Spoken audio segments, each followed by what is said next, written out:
En 1901, à Chicago, naît un garçon nommé Walt Disney. Il ne naît pas dans le luxe, il ne naît pas dans un monde de projecteurs. Il grandit dans une famille modeste, avec un père strict qui croit davantage au travail qu'au rêve. Très tôt, la famille s'installe à Marceline, dans le Missouri. C'est une petite ville tranquille, entourée de champs, d'animaux et de trains qui traversent l'horizon. Ce décor simple va marquer son imagination pour toujours. Walt passe son temps à observer. Il dessine les chevaux, les voisins, les paysages. Il dessine parce qu'il ressent le besoin de créer un monde plus doux que celui qui l'entoure. À l'école, il n'est pas considéré comme exceptionnel. Mais il possède déjà quelque chose de rare. Une imagination sans limite. Il vend même ses petits dessins à ses camarades pour quelques centimes.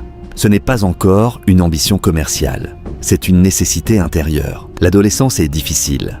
La famille déménage souvent. L'argent manque. Walt se lève à 4 heures du matin pour livrer des journaux avant l'école. La fatigue est constante, mais il continue de dessiner. Lorsque la Première Guerre mondiale éclate, il veut partir. Il est trop jeune. Alors, il ment sur son âge et devient ambulancier en France. Même au milieu des ruines et du chaos, il remplit ses carnets de croquis. Il comprend inconsciemment une chose essentielle. Dans un monde dur, les gens ont besoin d'évasion. Ils ont besoin de rêver. De retour aux États-Unis, il tente sa chance dans l'animation. En 1922, à Kansas City, il fonde l'Off-O-Gram Studio. Il est ambitieux, moderne, créatif. Mais les finances ne suivent pas. Le studio fait faillite. Il dort parfois dans son bureau. Il mange peu. À 21 ans, il est ruiné. Beaucoup auraient abandonné. Lui décide de partir à Hollywood avec environ $40 en poche et quelques dessins sous le bras. Il ne part pas pour devenir acteur. Il part pour créer. À Hollywood, il conçoit un personnage nommé Oswald, le lapin. Le succès arrive, mais il découvre qu'il ne possède pas les droits du personnage. Les distributeurs le gardent. Il perd tout. Encore une fois, dans un train entre New York et Los Angeles, blessé mais déterminé, il imagine une petite souris optimiste. Cette souris deviendra Mickey. En 1928 sort Steamboat Willie, premier dessin animé avec un son parfaitement synchronisé. Le public rit, applaudit. Une révolution vient de naître. Il ne crée pas seulement un personnage, il crée une émotion universelle. Dans les années 1930, il voit plus grand. Il veut réaliser un long métrage d'animation. Personne n'y croit. On appelle le projet La folie de Disney. Le film s'intitule Blanche-Neige et les 7 nains. Le budget atteint 1,5 million de dollars, une somme colossale pour l'époque. Il hypothèque tout.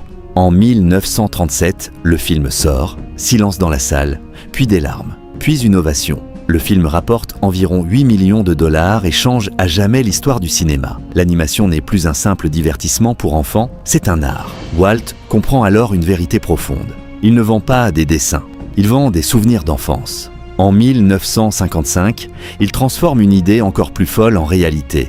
Disneyland ouvre ses portes en Californie. Un parc conçu pour que les parents et les enfants puissent rêver ensemble. Le premier jour est chaotique.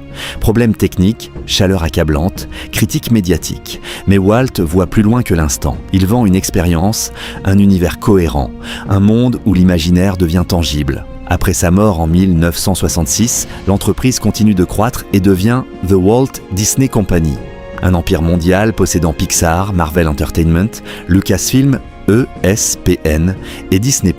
Aujourd'hui, le groupe génère plus de 80 milliards de dollars de revenus annuels et touche des centaines de millions de personnes à travers le monde. Mais derrière les chiffres, derrière les châteaux et les franchises, il y a toujours ce même point de départ. Un enfant qui dessinait pour rendre le monde plus beau. Il a connu l'échec, la faillite, la trahison.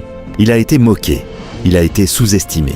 Pourtant, il n'a jamais abandonné son imagination. Disney n'a pas seulement construit une entreprise, il a transformé le rêve en industrie. Il a prouvé que l'émotion est un pouvoir économique, que la créativité peut devenir stratégie, que les souvenirs d'enfance peuvent devenir un empire. Si cette histoire t'a touché, si tu comprends maintenant que derrière chaque géant se cache un enfant qui a osé rêver malgré les obstacles, alors abonne-toi à cette chaîne. Ici, on raconte les origines réelles des empires.